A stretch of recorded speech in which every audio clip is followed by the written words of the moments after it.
जय श्री कृष्णा भारत। मैं आपका दोस्त, आपका भाई, आपका बेटा आज लेकर आया हूँ नई वीडियो।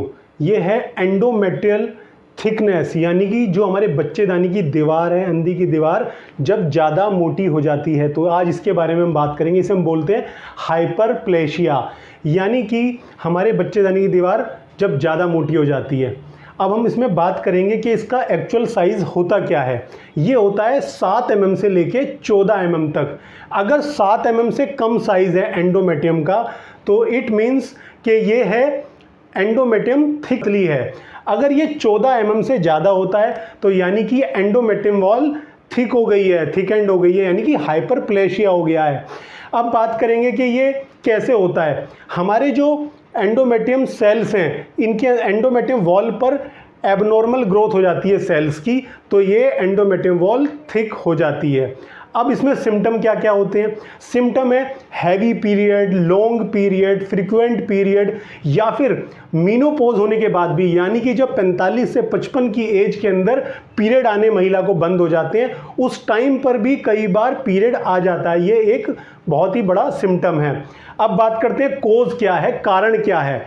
अगर कोई पेशेंट, अगर कोई महिला, उसको मोटापा ज़्यादा है, ओबेसिटी है, तो ये एक कारण है कि उसकी एंडोमेट्रियम थिक हो सकती है।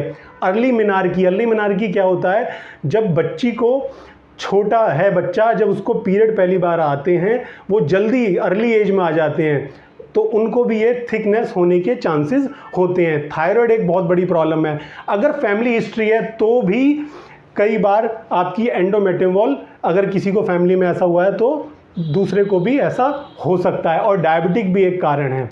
अब हम बात करेंगे कि एंडोमेट्रियम वॉल का थिकनेस का हमें डायग्नोस कैसे होगा, पता कैसे चलेगा। ये पता चलेगा सोनोग्राफी से, अल्ट्रासाउंड से, या फिर दूरबीन द्वारा टेस्ट करते हैं, उसको हम बोलते हैं हिस्टोस्कोपी, या बायोप्सी से पता चल सकता है। अब हम बात करेंगे कि इसके अंदर सर्जरी के ट्रीटमेंट की बात करते हैं, तो सर्जरी के कितने चांसेस होते हैं। सर्जरी के दोस्तों सिर्फ 5 से 10% चांसेस होते हैं। तो आप इसको घबराना नहीं है कि मेरे को सर्जरी तो नहीं करानी पड़ेगी, मेरे को एंडोमेट्रियम वॉल थिक हो गई है। अब हम बात करेंगे कि ये सर्जरी करानी है या फिर हमें मेडिसिनल ट्रीटमेंट लेना है।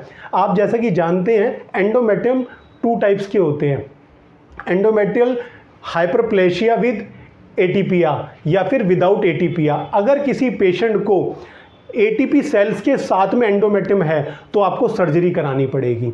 अगर किसी पेशेंट की फैमिली हिस्ट्री है तो आपको सर्जरी कराने के ज़्यादा चांसेस होते हैं। जिसमें आपको मेडिसिन लेनी है वो क्या है, वो है एटीपी सेल्स अगर नहीं है तो आपको मेडिसिन के साथ ट्रीटमेंट लेना है। अगर आपकी फैमिली अभी कंप्लीट नहीं हुई है, अगर आप बच्चे चाहते हैं, तो आपको सर्जरी को अवॉइड करना और मेडिसिन से ट्रीटमेंट लेकर ही इसके साथ चलना है। अगर हम बात करें इसके अंदर प्रिवेंशन की, हम इसको प्रिवेंशन कैसे करते हैं। हमें सबसे पहले अपने वेट को कंट्रोल करना पड़ेगा, दूसरा हमें क्या करना होगा, एस्ट्रोजन जो हम लेते हैं, सिंगल एस्ट्रोजन नहीं लेना है, प्रोजेस्टेरोन के साथ लेना है। ठीक है दोस्तों। अब है इसके अंदर पीसीओडी का ट्रीटमेंट। कई बार पेशेंट को पीसीओडी हो जाती है, हम पीसीओडी का ट्रीटमेंट अधूरा छोड़ देते हैं, प्रॉपरली नहीं लेते हैं। अगर पीसीओडी का ट्रीटमेंट प्रॉपर नहीं लेंगे तो एंडोमेट्रियम वॉल थिक हो जाती है। और भी डिटेल में आपको मैं एंडोमेट्रियम के बारे में बताऊंगा। जय हिंद, जय भारत।